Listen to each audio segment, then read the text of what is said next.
So welcome, Iona, Elaine, to this kind of slightly later than normal, but let's do it anyway. Session on breathwork, and thought maybe we can just start off with asking you what is your understanding of breathwork? Have you ever done any kind of breathing, any kind of breath work at all? Yeah, I have. I went to 2 warm water rebirthing sessions in Sweden in my lifetime. Okay. I found that the kind of gatherings that I tend to go to inevitably involve some sort of breath work introduction, perhaps. And it's of interest to me because when I was a child, a teenager, I felt I had such a weight on my chest that I couldn't ever get a really deep breath. I felt I was being suffocated. So learning to breathe has always interested me. Because you had an issue with it. How's your breathing now? Is it fairly okay, or? Mostly good. Yes, but I can find myself holding my breath. And very old habit. Yeah. When you find you're getting stressed and anxious, then you sort of hold the breath a bit. Yeah. Yeah. So it's the breathing is it's a funny thing because it's one of those things that we do all the time. I mean, it's the first thing you do when you come out of the womb, the last thing you do, and yet most people have put no awareness, no attention into their breathing. It's kind of extraordinary because it's probably the most important thing you do. Forget eating, drinking. I mean, those are secondary. Like if you're not breathing, you're not going to last too long. Although that also is the limit that one can overcome. But we won't go there too much. I can hold my breath for ridiculous amounts of time, but still, I breathe most of the time normally, because it's this flow of the breath. So right under our noses is this amazing tool that gives us life.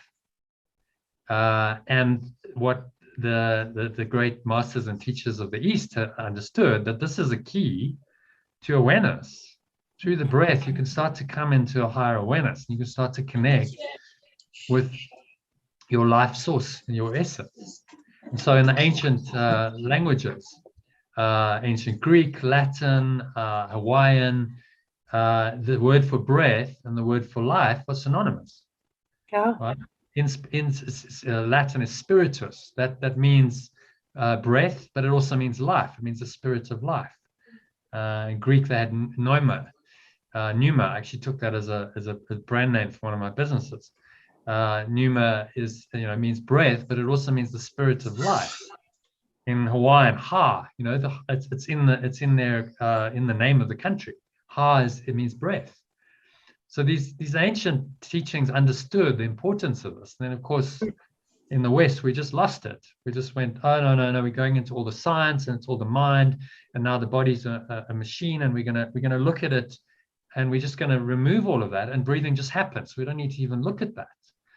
Like, well, this is absolutely foundational to your life. Surely you should put some awareness and some attention on it. And so that's what started to happen in the last sort of 50 odd years in the West. People have started to go, oh, wow, actually there's something amazing there. If you just start to focus on your breath, and there's various ways of doing that, you can have some pretty amazing awareness, some experiences that are out of the ordinary.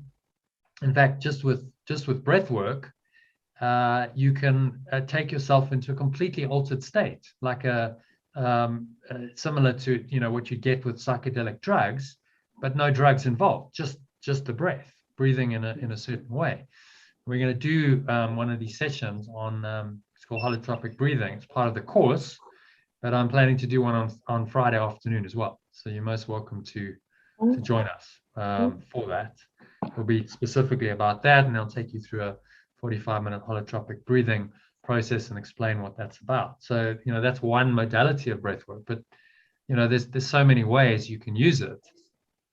And each way, as soon as you start focusing on the breath, you come into more awareness, don't you? You have to come into the present moment. So this is what the ancient teachers, thousands of years ago, they started realizing this.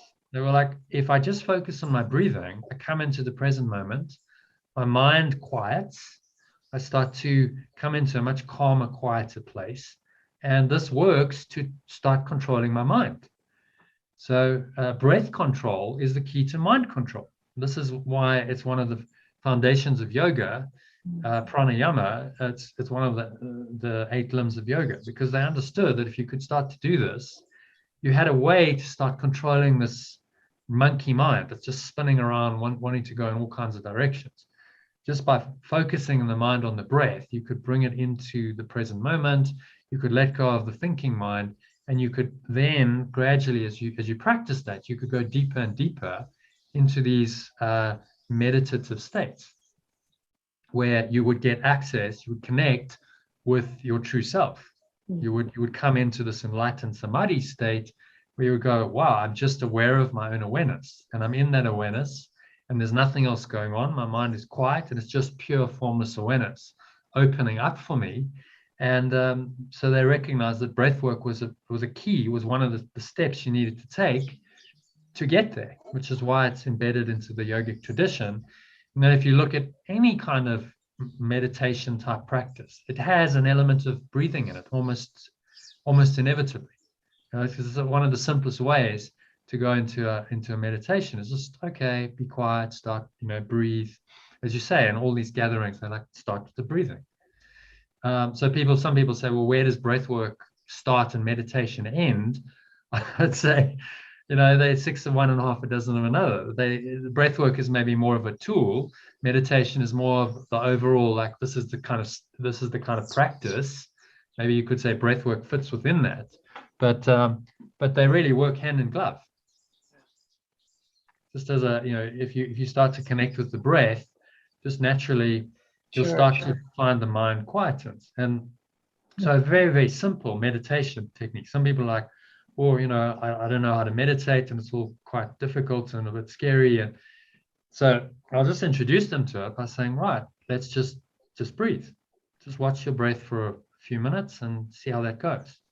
And then naturally they find that the mind quietens a bit, and then, no, actually that was quite relaxing.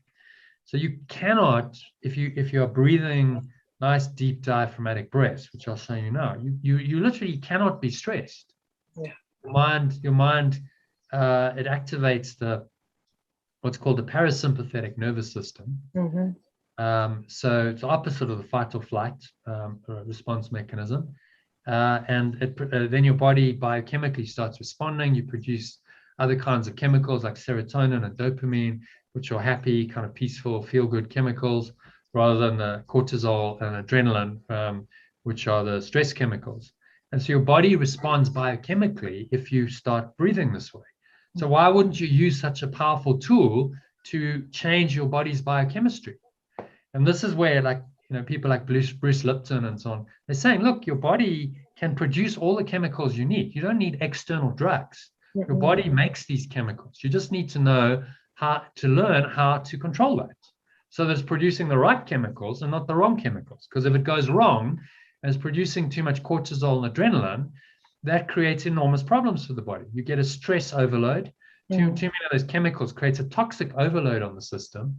And then the body goes into a defense mode. So one of my it's not my theory, but one of the theories about viruses is that a virus isn't actually a virus. A virus is an immune system response to a toxic overload in the system, whatever that may be. It might be just your own stress chemicals. Too much cortisol and adrenaline creates the cell then sees itself, these chemicals are damaging in overload. So then it defends itself.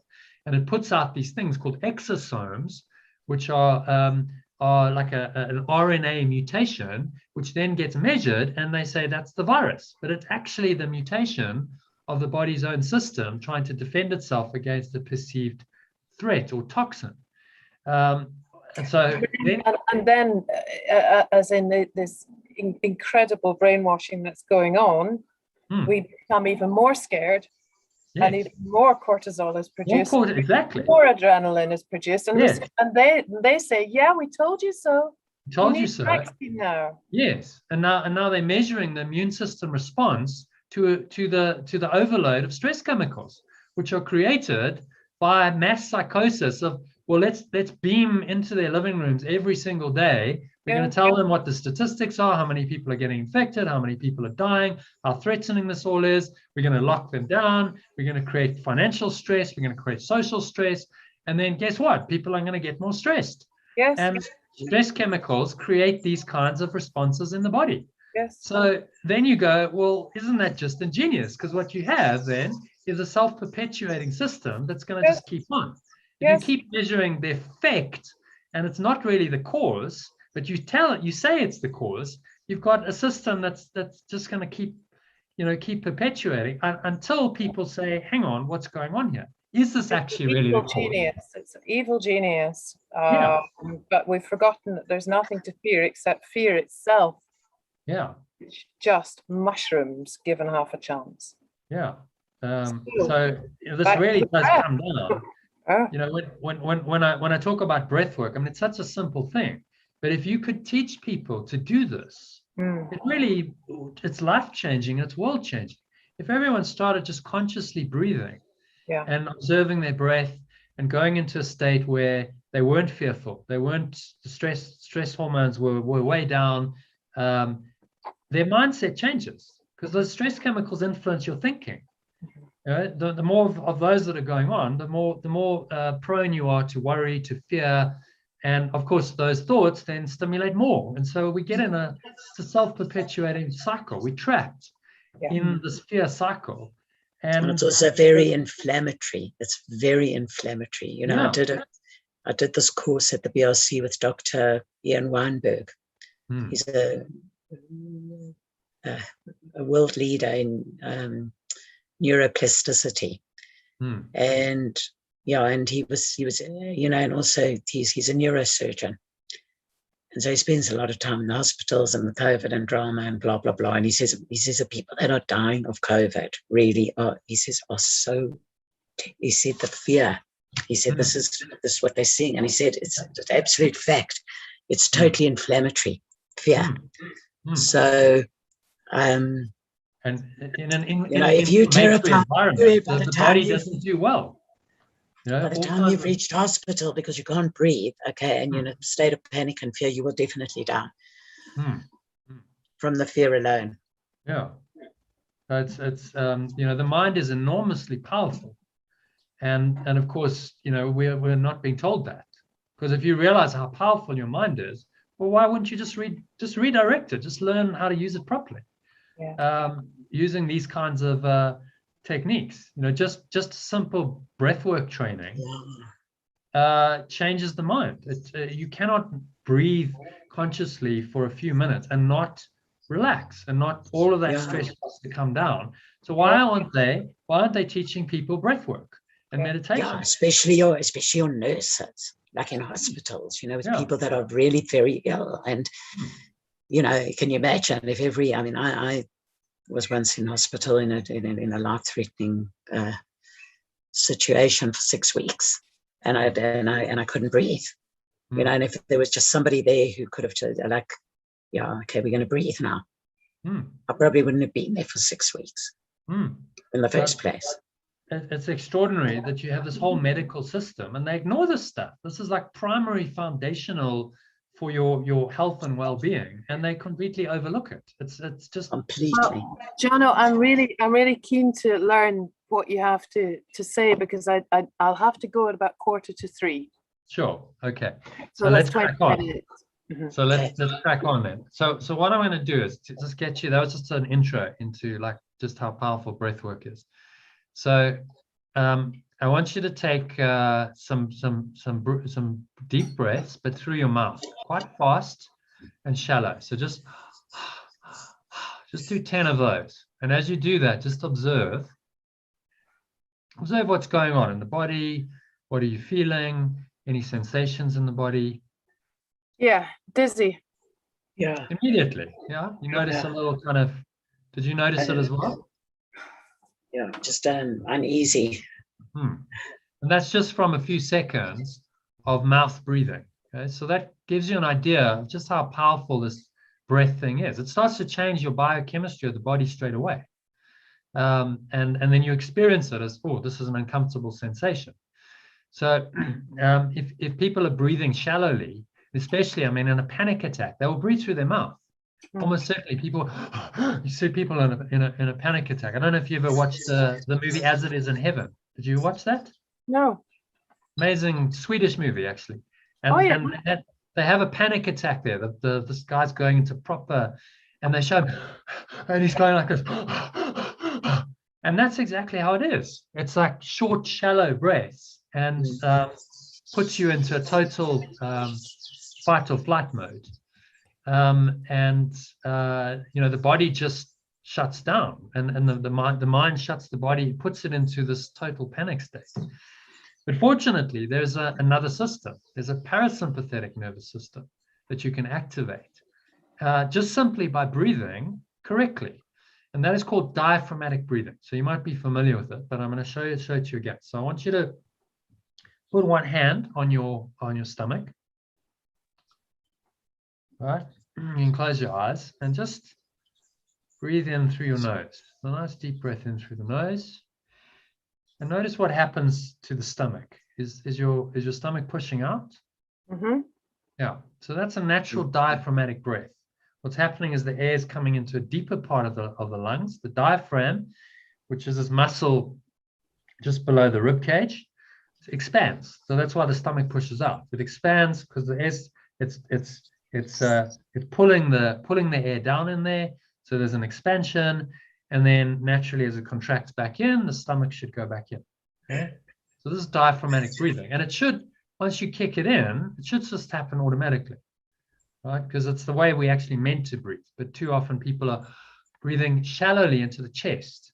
So they're not actually activating the diaphragm and all of these muscles. So I did a session with a lady who's going to join us on the course the other day, and she was like, just 2 minutes of breathing. She said, that's quite sore. My lungs are like hurting. It's because she hasn't breathed correctly for years. So now all of those muscles are kind of going, ooh, I'm working in a way that I haven't worked. Mm-hmm. I actually listened to some specialist on breathing as well, and what he said is that we should never ever breathe through our mouths, ever. We should only breathe through our noses because of the difference it makes. So when you breathe through your nose, what happens is you activate the diaphragm, right? So you're pulling the air into the lower parts of the lungs. The air gets filtered and warmed and cleaned, so it goes through your nasal cavity. So that's why you have, that's why you have fibers in there to filter out all of the rubbish. If you go into London, for instance, for a day, and then you clean your nose out, you'll see there's all kinds of dark material. That's all the material that's been filtered out. Well, if you're breathing through your mouth, it goes straight in. There's no filter mechanism. So it gets filtered, it gets warmed, it gets cleaned, it goes down through the nasal cavity, down the back of the throat, into the deeper parts of your lungs. So you're not using your full lung capacity.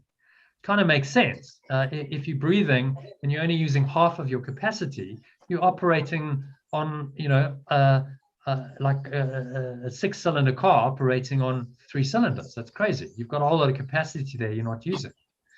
So as soon as you engage diaphragm, you start using your whole lung capacity. It might take a while if you haven't used it and you've got parts of your lungs that are not being used. It'll take a little while for the body to readjust, but it will, because it's all usable capacity. It just needs to be activated. So just deep diaphragmatic breathing starts to get you using your full lung capacity. So now for each breath, you're breathing much more efficiently, right? So you're taking much more oxygen out of each breath. So you don't need to breathe as much. So I know this experientially, because I learned to breathe through my nose when I was a professional squash player. It was amazing what happened.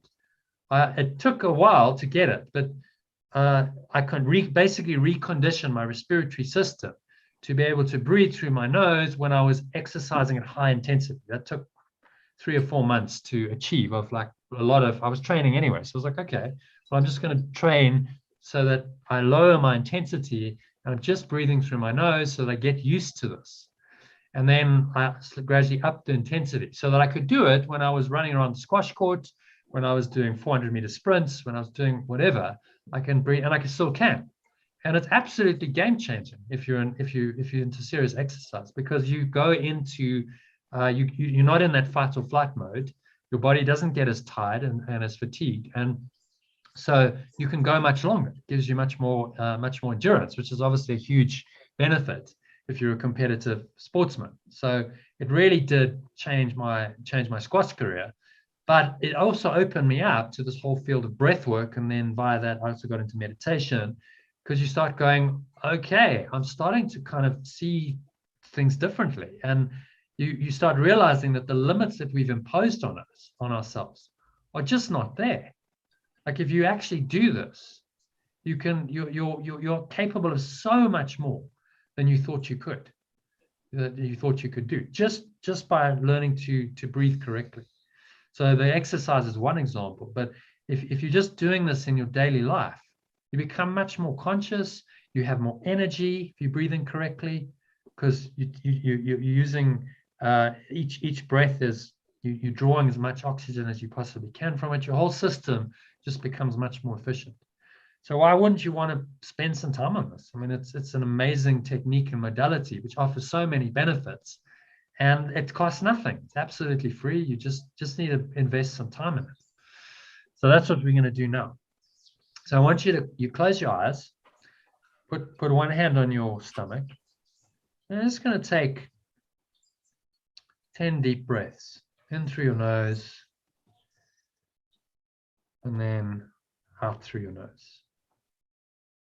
Just in a rhythm. So you find a nice, comfortable rhythm. There's no forcing it. There's no stressing, straining, striving. It's just noticing sensations of the breath.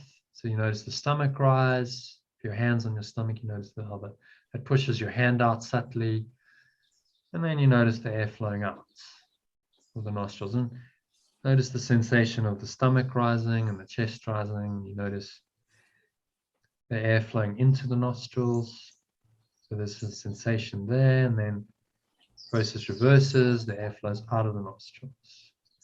And you notice a subtle touch of the breath in the nostrils, and maybe if you focus in on this area just below the nose, between your nose and your upper lip, you notice that there's a subtle touch of the breath there as you breathe in and as you breathe out. Just the air, and normally you're not aware of this, but if you start to become aware of it, oh, that's amazing. It's just a subtle sensation there.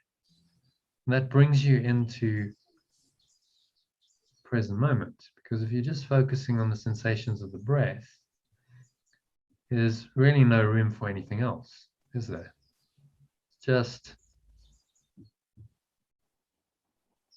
breathing, and you watch the sensations of the breath, and there's no sense of really doing anything. So you're just observing this process called breath. It's just happening to you, through you, and for you. Just flowing in and out. And with each breath, you're getting a little bit more relaxed. And if you notice any thoughts coming in, you can just let those thoughts go to the nothingness they really are. So thoughts are like cloud patterns.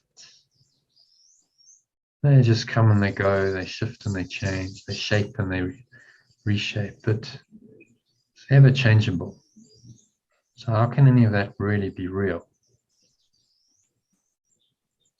If you focus on the breath, it just blows all of that away. And it's not coming into this awareness of something beyond thoughts. Not becoming aware of your own awareness. Just like the blue sky, this open, expansive blue sky of your awareness. It's just very spacious, very open, and very peaceful. There's really nothing to do in that space. There's nothing you have to do. There's nowhere you have to go. And there's no time. You might observe that in this space, there's only now. You're just completely present now, present to your breath and the sensations of your breath.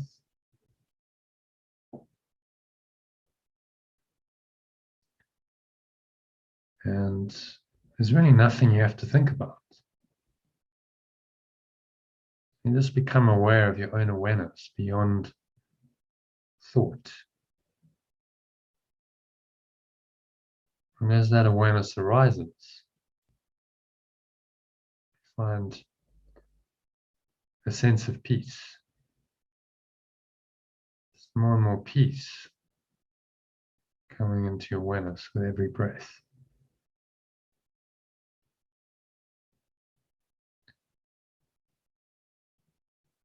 And as you just let the breath flow in and the breath flow out, and you observe the process of that, observe the sensations of that, either naturally you just get calmer, calmer, quieter, and more still.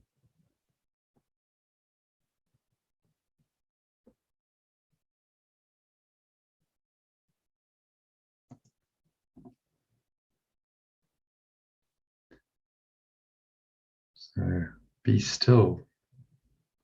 It's a quote from the Bible, be still and know that I am God.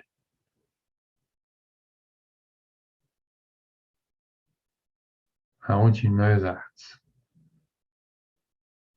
experientially unless you quiet your mind?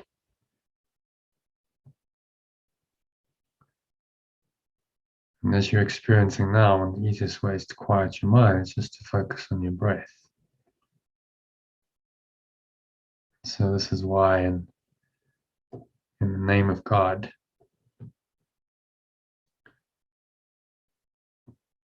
there are these words in different languages for God that all have the breath in them. Yahweh. So you say Yahweh. It's a breath, isn't it? You breathe in, you breathe out. Allah. It's all breath. The words come from the breath, as you can see.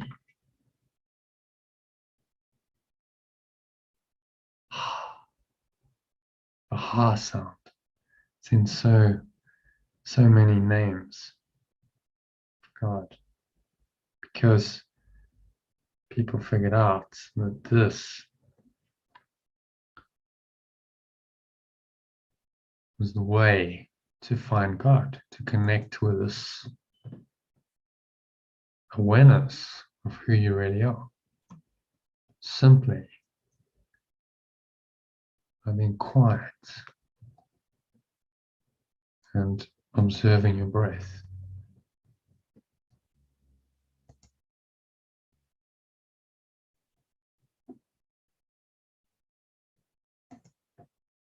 So today's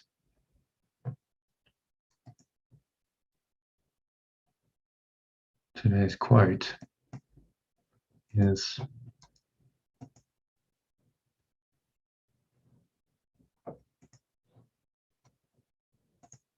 I call upon God's name and on my own.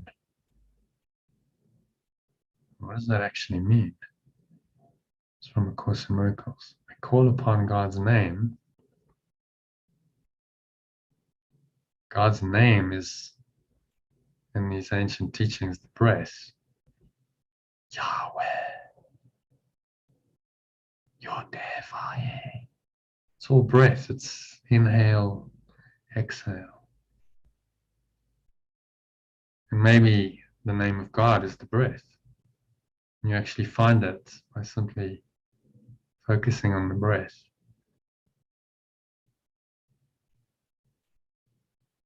And the word just points you like a cryptic clue to the key to connecting with God, source. Who you really are is the breath. So when you breathe like this, you call upon God's name and on your own. Every time you take a nice deep breath and you're in the present moment, this is what's happening. It's profound. So I'll leave you for a minute in silence, just breathing in and out through your nose.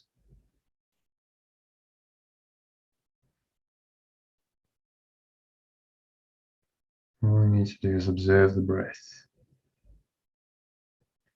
focusing especially on the sensations in the nostrils. The air flows in and the air flows out. And this little area of skin below your nose, between your nose and your upper lip. Notice the subtle touch of the breath on that. When you just focus on that, you will find this presence, which we call God. The very essence of who you are, the awareness that you are, arising in your mind. Let's just do that for the next minute or so of deep silence.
So, any thoughts that arise, anything distracting, it's pretty much any thought that arises, just observe it casually and just put your attention back on your breath. So you're blowing this ephemeral cloud away with the breeze of your breath. You can use that image in your mind that helps you in just returning your attention to the breath opens your mind, keeps your mind connected to this awareness, underlying awareness of who you are beyond thought, pure formless awareness, God. So when you breathe like this, you call upon God's name and on your own in a direct experiential way. So just do this, just sink into this presence of your own pure formless awareness, God, source, love. Another minute of deep silence as you watch your breath.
And so gently count to 3. And come back into an awareness of the body and the senses and the world, but in a very present way. It's the same way we entered the meditation, we come out using the breath. So the count of 1, breathing in, noticing the stomach rising, chest rising, subtle flow of air on your nostrils, and this area just below your nostrils. Pause at the top of the inhale. So just noticing any thoughts. Scan your mind, any thoughts and emotions, sensations, and if there's anything there, just release it. Again with the breath, exhale. Just time out your mouth, just accentuate the exhale, releasing. A sense of just letting go. So the exhale is a great tool, is to let go mentally and emotionally of something that you can use any point if you need to let go of something. So notice how that energy just subsided back down the front channel of your body. You rest in your lower stomach and your groin on the count of 2, noticing the weight of your body pressing down into the chair, your feet touching the ground. And as you breathe in again, notice any smell in your nose, taste in your mouth. Notice what you're hearing, surrounding environment. Just noticing all these things from this very still, calm, and surrendered state of mind. So you're coming back into your life, into the world, but you're still connected to this awareness, this deeper source, which hopefully you connect with quite deeply in the last 20 minutes. Still connected to that. And that goes with you wherever you go. That awareness is your foundation. So how can it not be there? It's always there. So just set the intention to stay connected to it. And to help you do that, just keep some awareness on your breath. So just by breathing, keeping some awareness on the breath, especially if you notice your mind going into overdrive, you're starting to get stressed emotionally, just connect with the breath and reconnect you with this deeper presence. And in that you find calm and peace. You can handle anything with poise, in a peaceful, calm way, in a flowing way,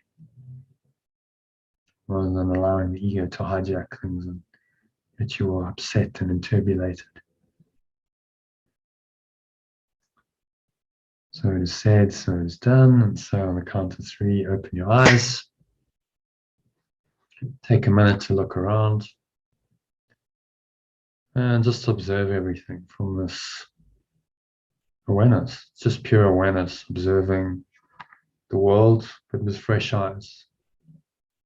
So notice that there's maybe more clarity, more light, you can call it, more openness. If your mind is not judging and labeling and interpreting everything, then the same awareness, this pure formless awareness, this peace, is always with you. It will just permeate through all of your perceptions, come into all of your experiences. And then you live with God as your guide. You live with the peace of God. So another interpretation of today's lesson and quote, I call upon God's name and on my own. Call upon the breath. That's how you can really make this into something quite practical and doable. As I said, you know, in the name of these ancient names of God, it had the breath in there. Yahweh. It's a breath. It's an inhale and it's an exhale. And it's in the word. So call upon the breath. You call upon this power of God. It's a way of connecting with it. And then connecting with who you are, because you are that presence. And so it's an amazing tool that can really help connect you with the divine. So that brings us to the end of the session. Thank you. Thank you. Elaine. I hope that was useful and helpful. It was really useful, and it brought back into my mind that beautiful phrase, "You are being breathed." Yeah. Mm. We are being breathed at every second. And allow and just observe the breath, and you do get that sense of it's just, I'm being done through here. So if you can be breathed through, then maybe you can be done through in your entire life. Like this higher intelligence can just do you. It can do Iona. It can do Elaine. It can do anyone's life much better than the little self can do your life. And so such a simple technique, but so profound and powerful in its implications. Well, did you say that you must to leave use on. the word? So I have to go now. You have to go. Yeah. Okay. Thank you for joining us. Yeah. Thank you so much. See you soon. Anna. Bye bye. See you Bye, tomorrow. Elaine. Thank you for having me in your session. Thank you. You're so welcome. Join us tomorrow at 12:30 if you can. If I can. Thank you. I will. Okay. All right. Bye. Namaste. Okay. Did you say that? Did you say that you must say Awe? Did you say Awe, or like a mantra? Well, Yahweh is. I mean, that's the ancient name of God. Yahweh. Isn't it? Yeah. But say it like Yahweh. So you use it like a man, Yahweh. Well, you Yahweh. can do. You can. But really, the word is pointing you It's a mantra. to the breath, isn't it? In the word, it's a Yahweh. As you say it, if you say it like Yahweh, it's a breath, isn't it? The inhale and the exhale. So in these ancient teachings, they had the names, they put it in words, but it's pointing you to the technique of breath work. It's pointing you into like, this is the key to connecting with God, this divine presence, this awareness. Just start breathing. And again, like formal religions, they miss it. It's like, no, actually just look a little bit deeper. Look in. But we all miss it completely. I mean, So, actually think, someone in who's medicine, an Orthodox Jew you may have a module, not even a module on it in medicine. Medicine, you may get a module on nutrition, okay, a module, okay, but breathing, nothing. No, this is just taken for granted. Oh, well, we just breathe. But okay, hang on. Like this is the primary mechanism that's keeping you going, right? Without oxygen, nothing's happening, right? So surely you but should yet put there's so much research, okay, for many yonks, okay, on breathing, but it doesn't find its way into the curriculum, right? Because who sets the curriculum? Well, we know. We know who sets it, the drug companies. So you've got a whole industry. So you can't charge for breathing. No one can. Do they really want people to be healthy? No, because that's a sickness model. You need people to be sick in order for them to use your product. So you don't want people to be really healthy. And I've never taken drugs. The most I've ever taken is a Panado. So why would you want to teach? Why would you want to teach doctors to enlighten their patients to breathe? Because your product consumption is going to go way down. So, but then then you see what you start to have to question. Then is the validity of the entire industry, right? This is not a valid. It shouldn't exist. This is an industry that shouldn't be there, because there's other ways of solving these problems, medical problems. There's much. And I mean, there should be. I do believe there's a place for chemical medication. I do believe there's a place for it. Well, for chemicals, it's debatable, but it's not a big space. Yeah, it is debatable. I think if we had to pursue breathing and a spiritual path, it probably wouldn't be necessary. Well, but certainly, we would have to. There will be an interim. There is there is a space for it, but it's not a big space. It's not a huge space. It is an industry, and I see no reason why it shouldn't exist. Given that we don't have enough natural understanding and means and resources at our disposal for things like whatever, serious ailments which require chemical medication. Well, not necessarily. And chemical. Not necessarily. Well, not necessarily. That's the whole we point. don't know. We don't Your know. body, But I'm just, if you really switch yourself on, your body can heal anything. Do you know Anita Mojani's story? no. So Anita Mojani was a lady who had terminal cancer. She'd had it for 4 years. She got to the point where tumors are all over, organs are going into organ failure, body's shutting down, right? Doctors say, look, this is it. It's time out. Say your goodbyes. Family's there. She's out of here. There's nothing we can do. Because her body's like, her organs are shutting down. I mean, that's like the last stage, right? So she goes into a coma. She has a near-death experience for like 30 odd hours, where she goes in to her mind and it's all peaceful. She's just out of the body. She's like, oh, so nice not to be in this pain-ridden body. And she meets her father and a friend of hers who's died of cancer. And she just comes into an awareness in that near-death experience of who she is. In that unconscious state. Yeah, unconscious. She's in a coma. They're saying, yeah, she's in a coma, but she's having an internal experience, right? She's having a near-death experience. So she's still there, but she's not in her body. She's not connected to the body anymore. She's like floating in the ether. And it's enormously peaceful. She said just the love and the peace, just can't even describe it. So much peace. She's going, why would I be scared of this? This is just so amazing. I don't want to go back. But her father persuades her to go back. He says, look, you've still got work to do, and you could make a contribution. Her father's passed already. Her father's passed away, yeah. So and she connects with him. Yeah, she's in this coma. Yes, she's speaking to him, and her friend, who's also passed away 3 years before of cancer. And they were kind of saying to her, look, it's not your time. You can choose to come. He says, look, father says, if you go further, you can't go back. There's a point of no return here. And she's going, well, why on earth would I want to go back? My body is this pain-ridden cancer, and it's like, it's horrible. And I've just experienced pain. Like, why would I want to go back? And he says, no, but if you go back, you'll heal. Your body will be okay. And you can go back, and obviously she's got a husband and her family, so they would be distraught if she dies.